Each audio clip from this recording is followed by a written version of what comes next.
So now we're going to have the opportunity to learn a little bit more about how we can actually silence our inner critic. And I'm going to tell you a little bit about something very quick, one of my experiences.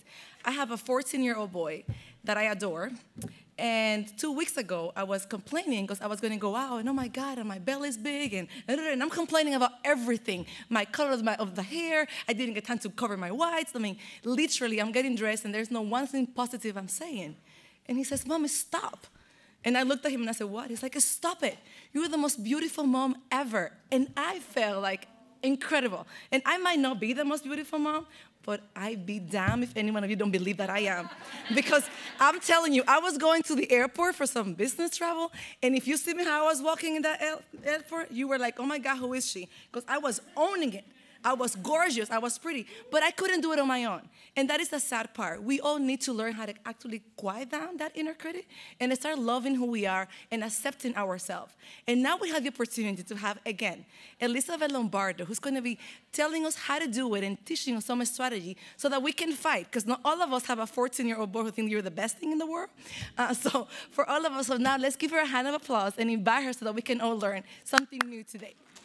Oh, and she's going to get, okay. You got it? You want to make sure you're near someone. So if you want to scoot in, you're like, do I have to sit on their lap? No, you don't have to sit on their lap. But just make sure you are close to someone with whom you may have a conversation. Thank you. Sorry for That's fine. Do I have to sit next to her?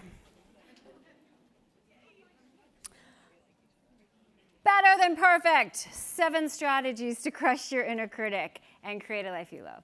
So a couple months ago, I was at a conference where I was attending the conference with some colleagues. And I went to a workshop where the speaker was talking about, she was sharing some of the struggles she had been in. She had been bullied as a child and had some really tough experiences. And it led her on this road to martial arts. And she was actually a 3-time black belt in karate, which is totally cool. And she was talking about the importance of focus, and focus in terms of what you create, and the importance of focus in terms of your journey and how happy you are on it, and focus in terms of your success and how important focus is. And towards the end of the workshop, she pulled out the planks, and she taught us how to slice karate chop through. She said it's all about focus. So some of my friends went up, slice, slice, slice, slice right through the planks. It was beautiful. I'm like, oh my gosh, how are they doing that? Apparently it's all about focus. So then a friend of mine went up and she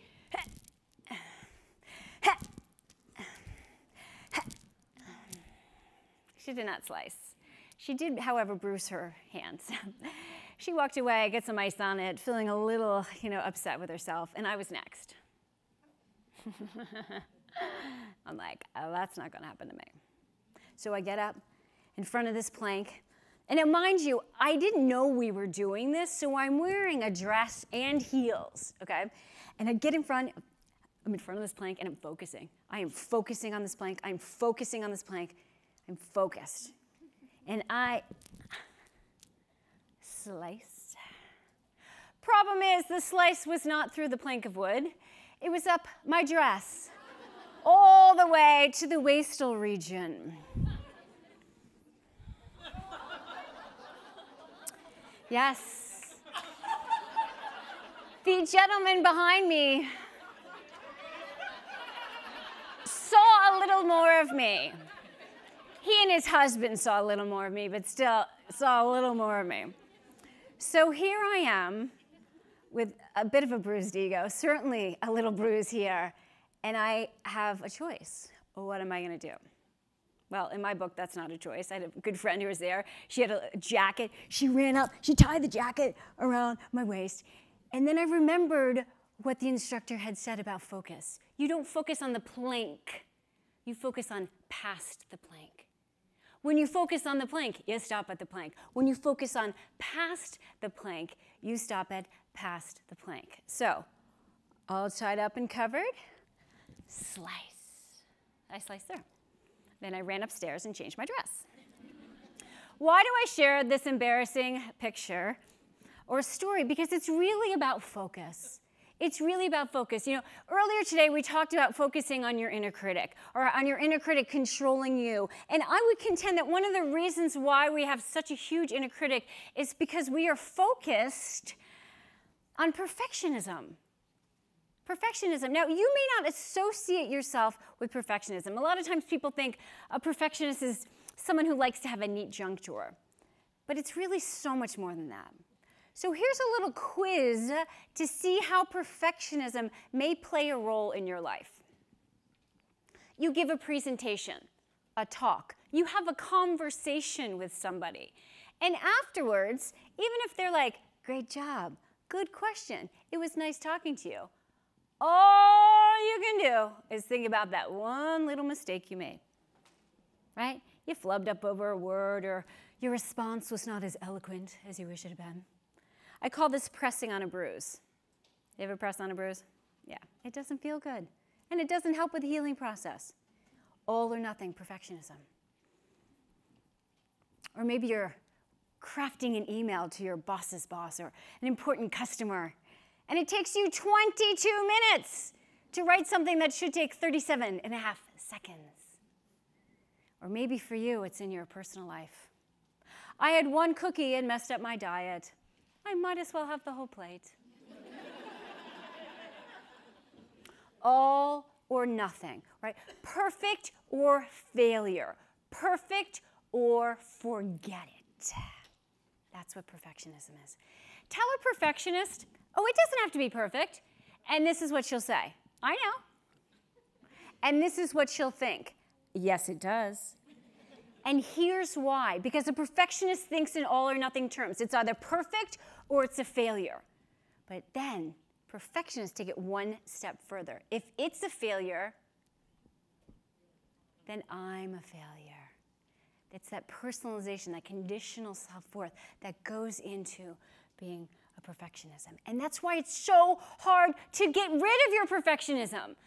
I'm a recovering perfectionist, okay? And I used to think it was only because of my perfectionism that I had had success, that I had a couple graduate degrees or best-selling books or I was on TV. I thought it was my perfectionism, my striving for excellence, that allowed me to have that success.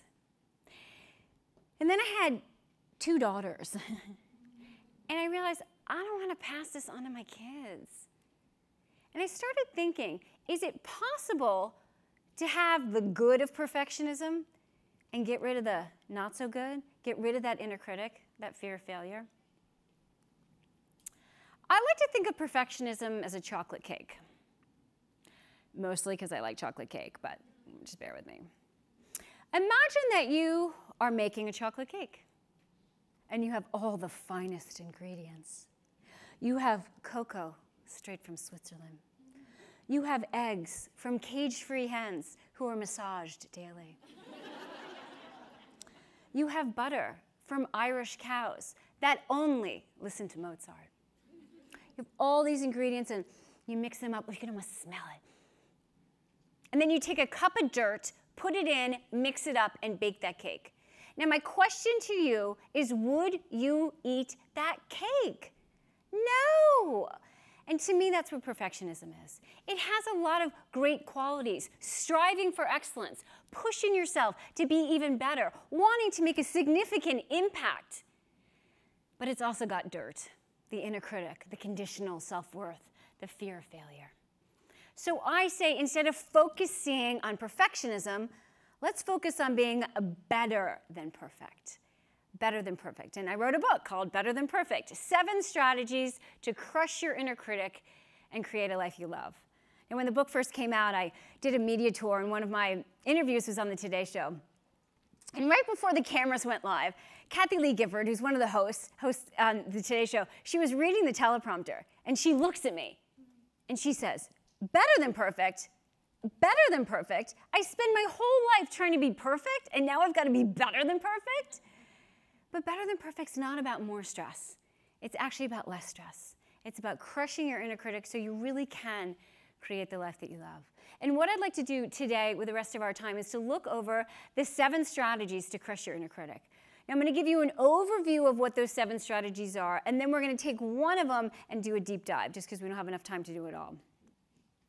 The 7 strategies to crush your inner critic are perfect. Isn't that cool? My writing coach came up with that one. All right.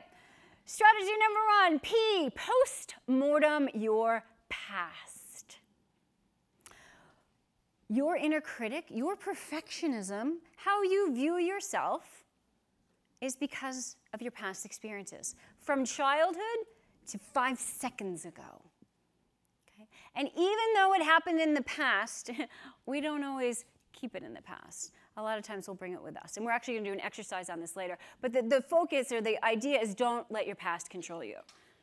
And again, we'll come back to this. Strategy number 2, evaluate your expectations. We all have expectations. We all have rules on how people should act. Should. Yep. So when you should all over someone, he should be more supportive. She should know what I want. You know what I'm talking about.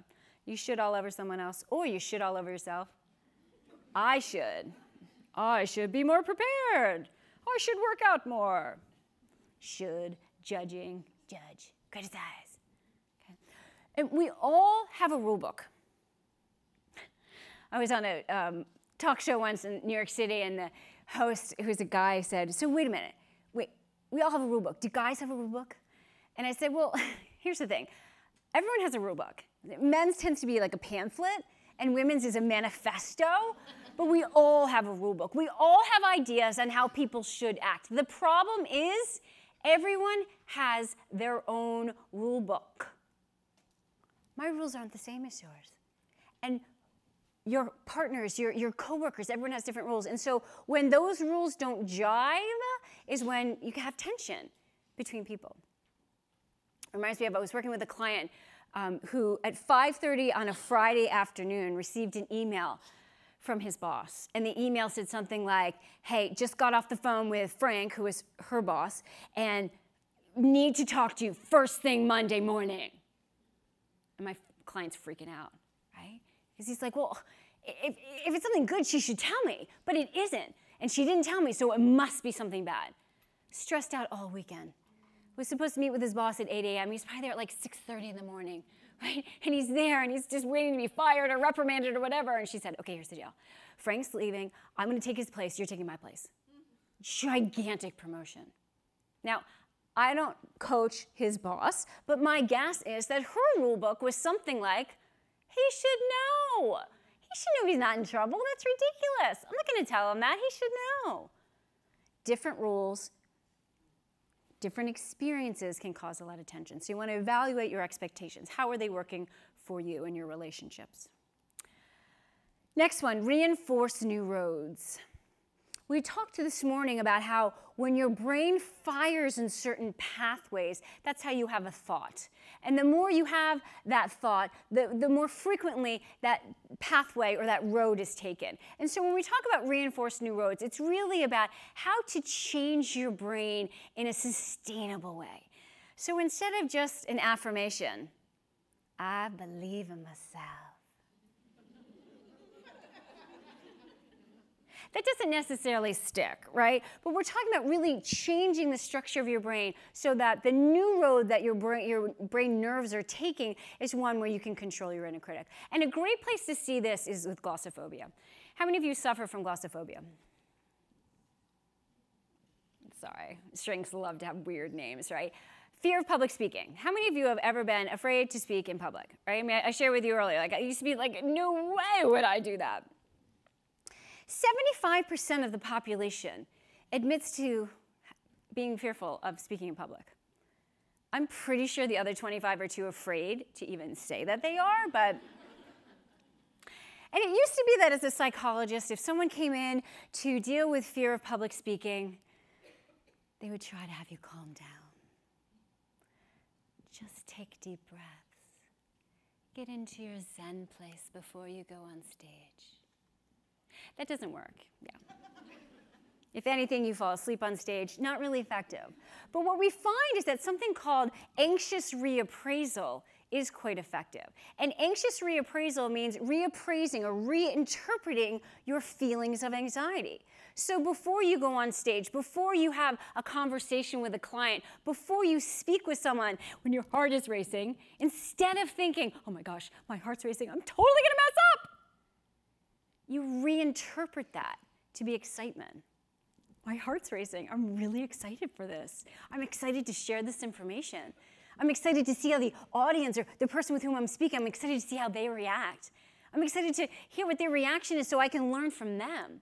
When you reappraise it from fear to excitement, not only does it feel better, but the research shows that when speakers do that, the audience finds that that speaker actually is a stronger speaker. So reinforcing new roads, new ways of thinking. F is fail forward. In 1962, Spencer Silver was working really hard to find an adhesive that wouldn't come off. It was super strong. Totally failed. But he did develop something that later became the Post-it. In the 1960s, engineers were looking for a really cool new wallpaper. Totally failed. But IBM found this bubble wrap and started using it to wrap it in all of their computers. Billion-dollar business. In 1943, a naval engineer was trying to find a structure, a coil, that would prevent items from shifting on a boat when there were big waves. Complete failure. But it did become the slinky. I have a saying. It's not failure, it's data. It's not failure, it's data. Turn to the person next to you and say, it's not failure, it's data. It's not failure, it's data. There's been such a theme today about fear of failure. It's not failure, it's data. And by data, I mean information. Information to learn from. And you get an outcome you don't want instead of going into, I'm a loser, I'm a failure. Just ask why. What were the ingredients that went into this outcome? And how can I use that information to make a change? How can I use that information to learn? How can I use that information to maybe change where I thought I was going? It's not failure, it's data. So the goal is to fail forward. The next strategy is eliminate extremes. Perfectionism is all about extremes, all or nothing. Oscar Wilde once said, everything in moderation, including moderation. But one place we see this all or nothing mentality is in procrastination.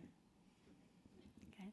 I'm not going to start that project because it's going to be boring, it's going to take too long, I don't know how to do it. Right? That all or nothing. How many of you can relate to procrastinating? Right? So, and again, that perfectionistic mentality is I can't do it all, so I'm not going to do it. When we talk about being better than perfect, it's really about taking one step in the right direction. If your goal is to get to the top of the Empire State Building, you don't go there in one leap, right? You take one step at a time. Or, if you're smarter, one floor at a time, right? So for you, think about something that you have been procrastinating. Maybe it's a project at work or at home. Maybe it's reaching out to a friend you haven't talked to in a while. You're like, I do not have an hour to talk to her, so I'm not even going to call her. And then ask yourself, what's one thing I could do this week to work towards that goal? So if it's a friend, maybe it's just texting your friend and being like, hey, let's figure out a time when we both have some time to chat. If it's cleaning your closet, maybe it's just 15 minutes, maybe it's one drawer. But what is one thing that you can do to get yourself in that right direction? And just jot that down.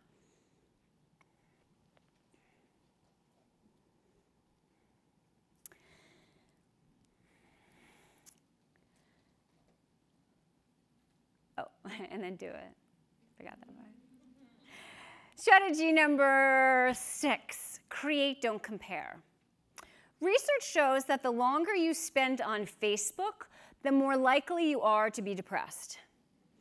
Unless you're on my page, because my page is very inspirational, it's very uplifting.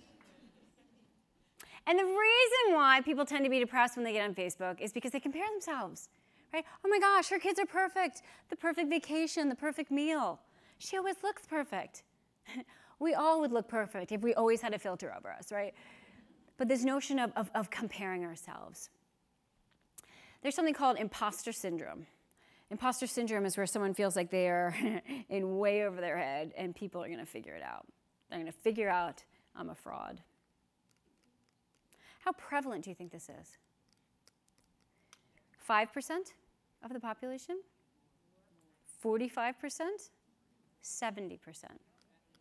70%. 70% of people admit to feeling like an imposter sometimes. It's all about comparing yourself. Everyone else has their stuff together, but I don't. No. We all have an inner critic. So this notion of instead of comparing yourself to others, really creating the self-image, the self-worth, the vision that you want to have for yourself. And then the final strategy is transcend, elevate. Right? Instead of getting stuck in the nitty-gritty, take a step back. Right? There's the notion that if you are so stressed out about being stuck in traffic for 30 minutes, your problem isn't big enough. Because if your problem was to solve world hunger, 30 minutes in traffic, not that big of a deal. So one way to look at transcend is to answer this question. If you were able to make one lasting change in this world that was guaranteed to impact people long after you were gone, what would it be? If you could make one change that would last and would impact people long after you were gone, what would it be? So I'll tell you what mine would be. Mine would be to have everyone on this earth have unconditional self-worth. We talked about that earlier, unconditional self-worth. Because when we have unconditional self-worth, there would be no wars. There would be no wars, because I wouldn't have to be right to make you wrong. You wouldn't have to be right to make me wrong. There would be no bullying. There would be no bullying for our kids. There'd be no bullying in the workplace. There'd be no cyberbullying. Right? We would be in a place of complete and utter acceptance and embracing other people. So that would be my lasting change. How about you? What do you think? One thing. Oh, I'm sorry, I forgot to mention. This is the participatory part of my talk. Sorry, I forgot to add that. One thing. Who's bold? Cure cancer. Get rid of homelessness? Yeah, okay. Like, we're not making everyone homeless, right? Okay, cool. I just want to make sure we're on the same page. Yes, yeah. Fix broken family relationships. Fix broken family relationships, yeah. Cool. So it's kind of a fun question to think about. But that helps you transcend. It helps you, instead of being stuck on, I have to be perfect, what's really important. All right. So those are your 7 strategies to crush your inner critic and be better than perfect. Now we're going to go back to number 1, which is post-mortem your past. And we're just going to spend a little more time on this. There are people in your past who, even if they aren't in your present, continue to impact you, right? Something that someone said or did either once or repeatedly. So what I'd like you to do is I'd like you to identify someone in your life from your past who continues to impact how you view yourself. Okay? And just so you know, we are going to share this with one other person. So just make sure it's someone you feel comfortable talking to one other person about. I'm not going to pass around the mic and do group therapy, but just one person. Okay, so identify someone in your past who continues to impact your inner critic. It may be a parent or a teacher or a schoolmate, I don't know, ex-boyfriend or girlfriend, whatever it is. And then identify what happened. What is it that happened that continues to impact how you view yourself? So for me, it was my 5th grade teacher. It was my 5th grade teacher. We were in reading class. It's now called language arts, but back then it was reading. And in front of the entire class, she looks at me and says, Elizabeth, you can't be in this class anymore. You need to go to the remedial reading group. And I remember picking up my book, so embarrassed and so full of shame, and walking to Mrs. Abendroff's room, the remedial reading group, as they would call it, and thinking, I'm so stupid. I'm a total failure. I'm a total loser. I'm never going to amount to anything. So for you, what was that? Who was the person and then what was it? What was it about the experience? And in a moment, we are going to break up into pairs. Now, some of this is kind of personal information. So, what's that saying? What happens in Vegas goes on YouTube. But what happens here stays here. So let's just be respectful of each other. We're going to break up into pairs. And the person with the birthday closest to January 1st, closest to the beginning of the year, will be person A. And if you have the same birthday, let us know, because we're going to sing happy birthday to you. Person A is going to identify. Here's the person. So for me, it'd be my 5th grade teacher. And here's what happened. Told me I couldn't be in regular reading, was embarrassed, thought I'd never amount to anything. Quick, short and quick. Person A, go ahead and share the person who continues to impact your inner critic and what went on. Go.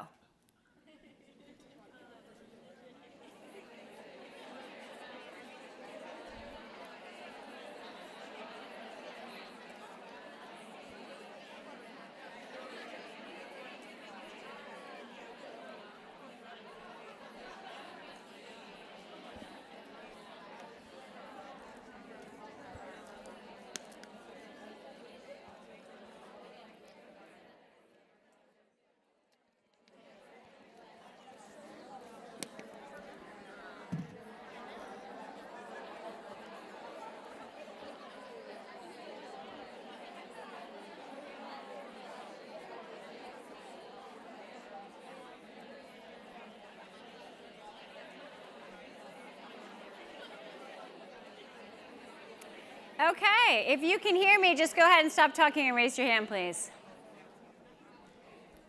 If you can hear me, just stop talking, raise your hand, please. Okay, cool. So now, person A, same person, I want you to share with your partner what you wish this person from your past would say to you. So for me, I wish that my 5th grade teacher had pulled me aside and say, here's the deal, Elizabeth. You read differently. We all have learning differences. It doesn't make you stupid. But what we want to do is we want to put you in a place where we can really optimize the way that your brain functions so that you can learn the way that your brain wants to learn, because you have great things to do, Elizabeth. And that's why we need to get you in here. That's what I wish my 5th grade teacher had said to me.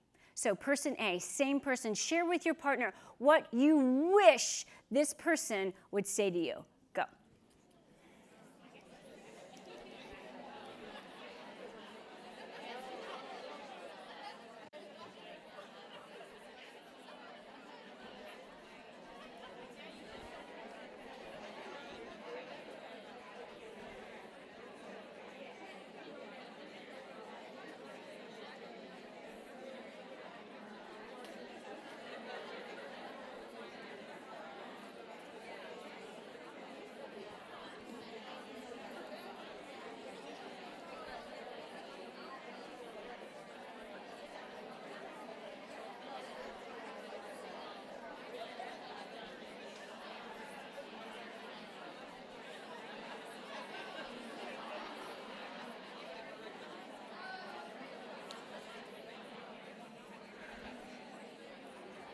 Okay, if you can hear me, please stop talking and raise your hand.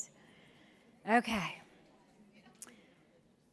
Person B, you have done a great job listening to your partner. You've heard about her experience, and you know exactly not only what happened, but what your partner needs to hear. So person B, I want you to assume the role of that person from your partner's past. And I want you to tell your partner what he or she needs to hear. Go.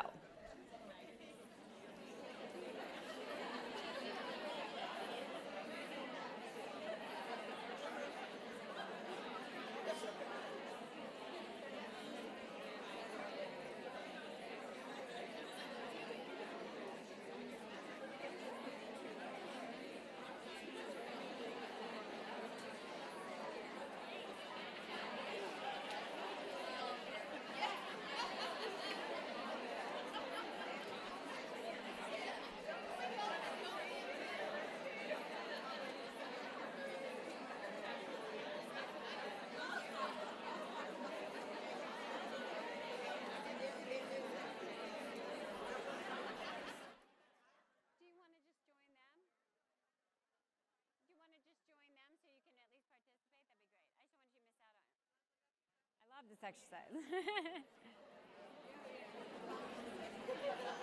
Okay. Okay. Any emotion come up? A little emotion? Yeah, good stuff. Okay, now we're gonna switch roles. Person B, you are gonna share with your partner someone who influences your inner critic, what they said, and then what you wish that person would say to you. Okay, so those three. Person B, go ahead and share with your partner who influences you, what happened, and what you wish they'd say to you.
Okay, if you can hear me, stop talking and raise your hand. Thank you. All right. Person A, you've been listening to your partner. You know exactly what you're going to do. Person A is going to assume the role of person B's past person. Too much there. You know what I mean. Assume the role of the person that your partner was talking about, and I want you to tell your partner exactly what he or she needs to hear. Go.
Okay. If you can hear me, raise your hand and close your mouth. Oh, all right, great. If you now have a different perspective on that experience you had in your past as a result of this exercise, give me one clap. If your partner did an amazing job at letting you know exactly what you needed to hear, give me one clap. If you now have an idea of how this new knowledge may impact your life going forward, or think that it could impact your life going forward, give me one clap. Okay, great. I just laugh when I do that, because inevitably one clap's like. I was on Dr. Oz once, and we were doing a segment on, I can't even remember what the segment was, but one of the ideas was to take deep breaths. And so to demonstrate, on TV it's very visual, so to demonstrate taking deep breaths, we had clandestinely put bubbles underneath everyone's seat. And at the end of the segment, everyone pulled it out and blew the bubbles, and the bubbles flew everywhere. Except for mine, 20 times. Not one bubble in front of 3 million people, but it's not perfect, it's better than perfect. Okay, so here's what I want you to do. I want you to write out what you learned about yourself in 10 words or less. In 10 words or less, what have you learned about yourself? So for me, it might be something like, I learned differently, and I can do anything. Okay? So for you, in 10 words or less, what have you learned about yourself? Just jot that down.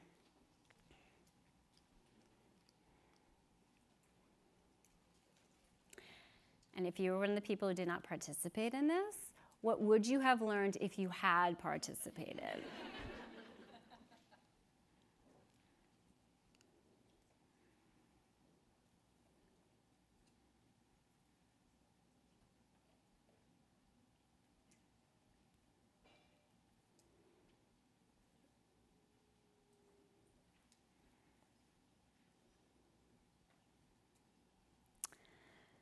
All right, who is going to be beautifully bold and share with us your 10 words or less? Yes? It's done our best, but I am good the way I am, in spite of what people think. I am good the way I am, despite what people might think. Think of me. Might think of you. Okay, I'll put that one in. Cool. Yes? My value is not determined by others, but by God. My value is not determined by others, but by God. Who else? Yes? I can learn and retain anything, and there's no such thing as can't or never. I can learn and retain anything, and there's no such thing as can't or never? Never. Cool. Yes? I spend too much time thinking about my past mistakes. I spend too much time thinking about my past mistakes. Yeah. Yes? I'm holding myself back. I am holding myself back. Yes? It is imperative that I find and embrace my own happiness for the benefit of those who I love. It is imperative that I find and embrace my own happiness to benefit the people who you love. Just when you guys have more than 10 words, I can't remember more than 10. That's why I did it, just because I'm not going to remember that. It's like when I was doing my wedding vows, I'm like, give me 3 words or less. I will remember 3 words or less. Who else? Yes? I value feedback and integrity. These things are important to me. Cool. One more? Oh, or 2 more. Yes?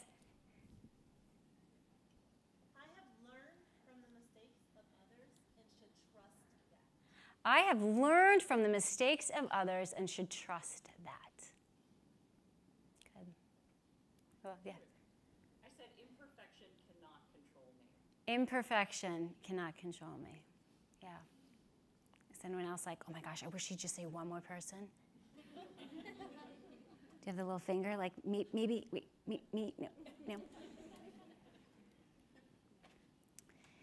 If in hearing what other people shared, any of you resonated with anything that anyone shared in those 10 words or less or more, raise your hand. Yes.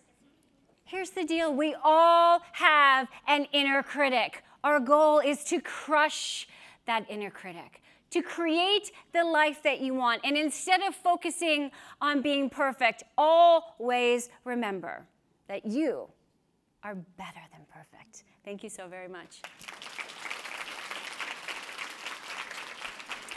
And if you want to know how much perfectionism is truly impacting your life, go to betterthanperfectquiz.com. It's a free little quiz for you. Thank you. Okay, thanks.